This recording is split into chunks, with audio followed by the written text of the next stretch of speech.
575 because I've got one 2 streets away where I'm renting it out for 575. So my guess is that I can rent that, the income I can generate from that property is about £5,500. I also know that I've got some juice in there, I've got some spare, because if I could convert all the rooms to letting rooms and have 14 rooms at 105, then it brings me more money. But I haven't made any decision like that, but it's always comforting to know part way along a deal that you can start to see where the extra jam is going to come from. Now, the funding costs here, I've got to take off what potential costs I'm gonna pay, and even if I bought it at the 350, because we've already had the agent saying he'll accept 380, so my guess is that I can get it for about 350 or less.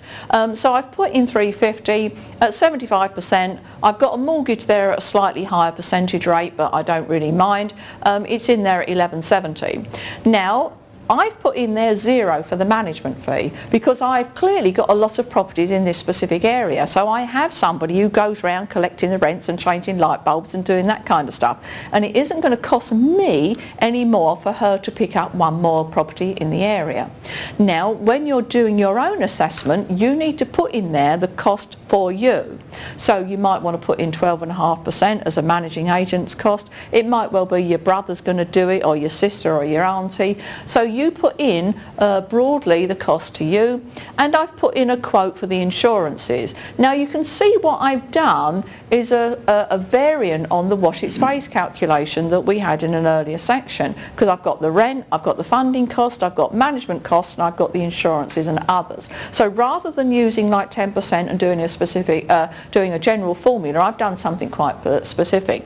And I reckon, given a good run at this, I could generate about 4,300 a month from this.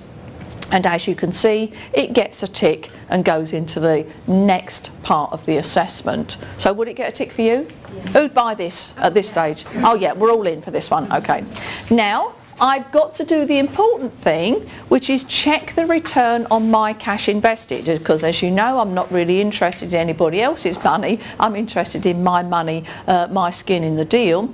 And I probably wouldn't put my own cash in at all, but just as a check, I need to work out what my potential cost of capital will be, if you remember back from that part of the exercise. Now, if we go back to here, I've carried forward £4,000 per month up here. 4,000 times 12 gives me 48,000 a year. Now, I've got to express that as a proportion of my money in the deal, and at worst case my money in the deal is going to be 95,000, which is 25% say of 380,000. Now I'm testing this on fairly conservative principles. I can go back and check it again on putting in 10%, 15% of my own money, etc, etc, but you can see how you work out the numbers. So the return on my money invested is 48,000 up here, which is the rent, expressed as a percentage of the money in the deal, which is 95,000, and you can see it comes out at a 50% return, just over a 50% return. Now, as we know from our earlier session, that 50% is not only the return on my investment, but it's my potential cost of capital. So I can now go out to people and say, who fancies a 40% return on their money? Do you think I'm going to get a lot of takers? Wow! Somebody will bite my hand off there. So I can go out to people and say, who wants a 40% return on their money? And I can still put 10% in my pocket, and I've got 40% or whatever to pay for somebody else. So is anybody getting 50% on their bank deposit account at the moment? No. Okay. So this is a pretty good return, isn't it, for people to be invested in. So as you can see, it gets a tick and goes forward onto the next test. Now, going back to the first session we did, I want to check the evidence of how much the property is worth. I want to see what's going on in that area. I want to know whether the value is appropriate. Is 350 right? 380 right? Is it 400? I don't know. And I zipped through the websites that we looked at this morning, and I've come up with this one, and I click it onto Zoopla, And I see in Zoopla, when I put in the postcode, so BN11, I see that the public information at the bottom, it tells me that the 6-bedroom freehold house, at this particular case, it has 118 houses and flats, and with a current average value of 159,000. So what Zoopla tells me is that in this street there are lots and lots of 1-bedroom flats.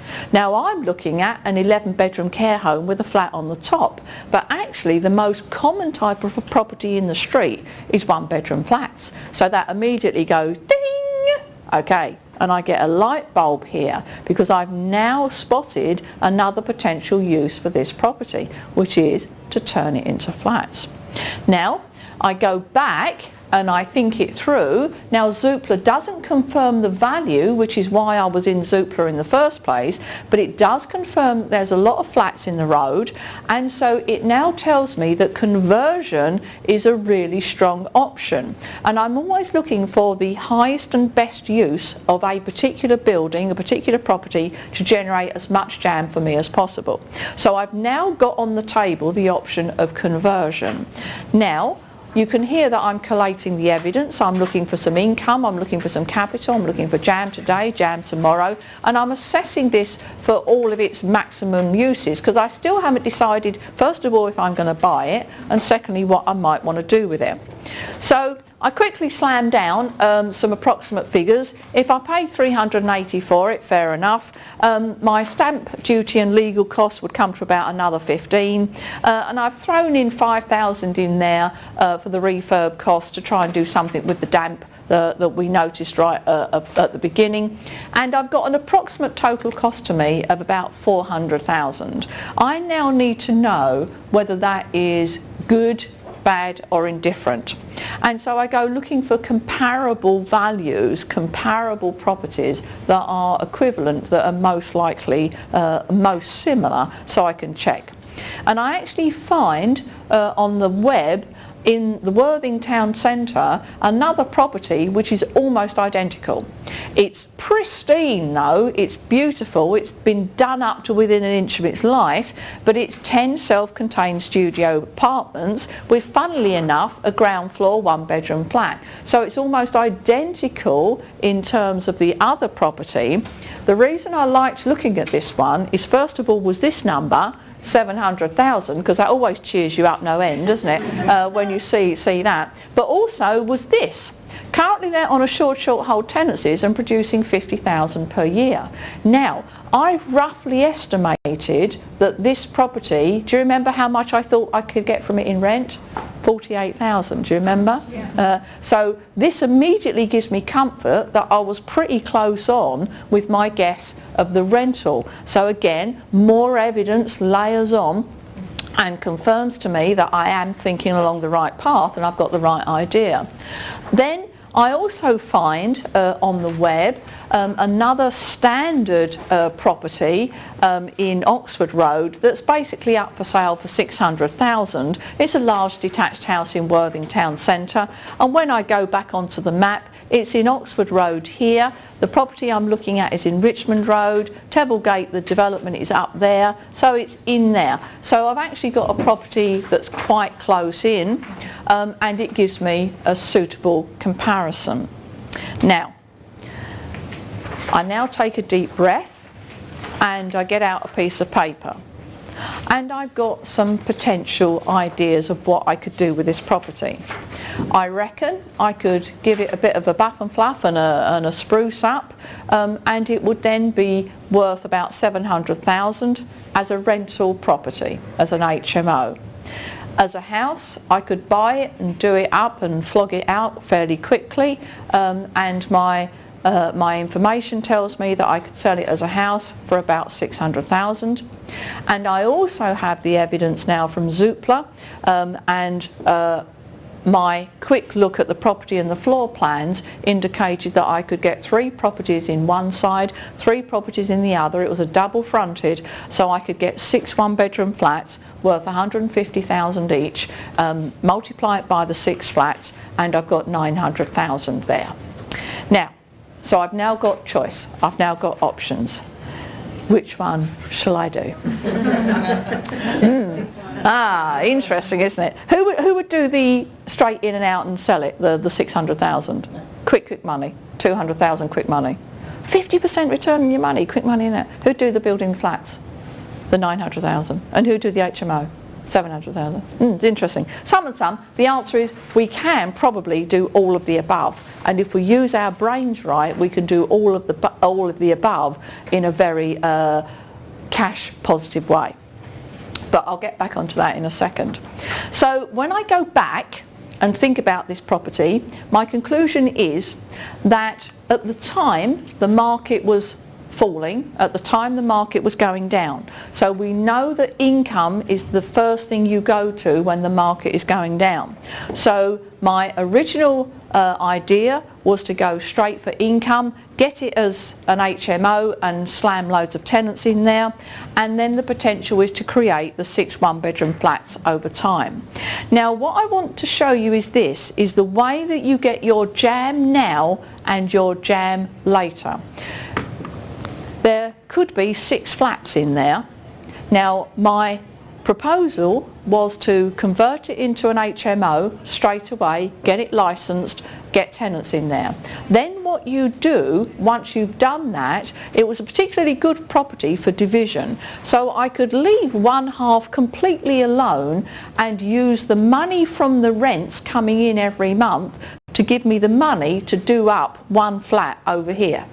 That then gets sold at 150,000, and then that gives me the money to do up 2 and 3 over here, and then they get done up and sold, and that gives me plenty of money then to do up all the others. So what you do is you use the property to finance the development of it, and this would be a perfect one to do in that particular case. Get the tenants in, they're paying you £4,000 or £5,000 a month in rent. Now that goes quite a long way in terms of converting the property into one-bedroom flats.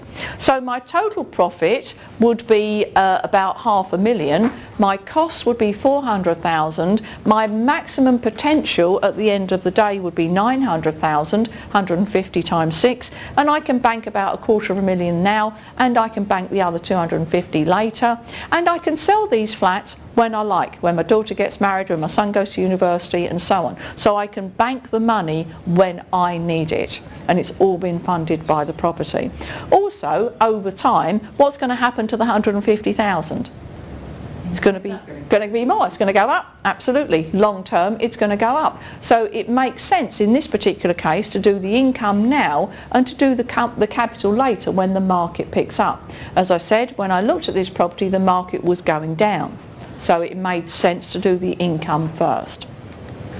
Let's see how I picked it. I picked that property purely by running through a simple mnemonic called upwards and identifying that I had 4.5 pluses out of the 7.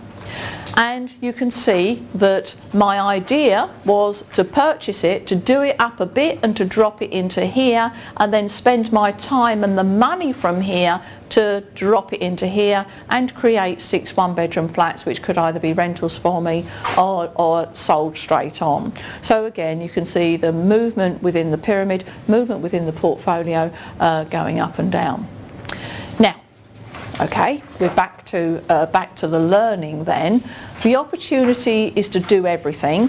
Everybody has to live somewhere. They either rent somewhere or buy, and in this particular case I can rent to them and then sell to them, and that's obviously the best way to go about it. You can do both things, and of course when the market is rising you take your capital kick first and then your income, so you do your buff and fluffs and your capital projects when the market is rising, and when the market is falling you go for income kick first and then you pick up your capital later, so you do your buy-to-lets and your HMOs first. Now, my decision was, the conclusion was that to go for income because that was what worked best at the time, so it worked best now, and then pick up the capital later because that would work best then and it would be the right road then. Now, I wanted to get to this slide because the reason I chose this one to look at for you is because it was at a time, the time period I've talked about, 2010 to 2012, the market was going down. Okay, was this still a good deal? Yes. Yeah, perfect deal. But it would have worked best for income then. Okay. Now, if I'd have seen that property 18 months later, as we were about to start this, would my conclusion have been different? Yes. Yes, it would. Okay. And that's a fundamental learning that most property investors don't get first off. Property investors who are inexperienced, or what I call accidental landlords, think the only way to make money out of the property market is when it's going up. That is nonsense. Okay, you make just as much, if not more, when it's going sideways, or especially when it's going down. Now, do you agree this is a fabulous deal? Yeah. Absolutely fabulous deal when the market was going down. So take heart with that and take it on board, even if somehow at a cellular level you still don't quite believe it, but nonetheless get it on the table, and I love the market going down. So that's why I chose this one when the market was going down. If the market was going up, it would have been a different outcome. Still a good one. Now, a more recent example, I'm fast forwarding now to about 6 months ago in October 2013, and again we've still got the same upward strategy in place, and I'm looking for properties that are about to go up in value.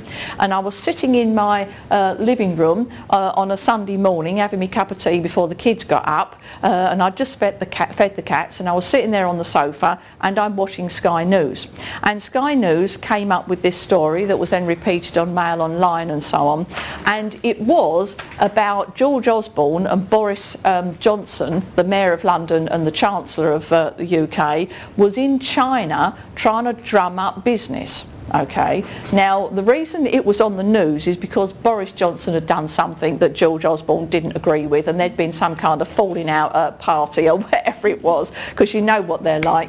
Anyway, nonetheless, I wasn't particularly interested in the gossip story that it was about, but I latched onto this straight away. Now, George Osborne and Boris Johnson have been in China drumming up business, and they've been successful at it. They've got 800 million from Chinese investors to bring into the UK to boost up Manchester Airport. Okay, so that's quite a good day's work really as far as the UK government's concerned.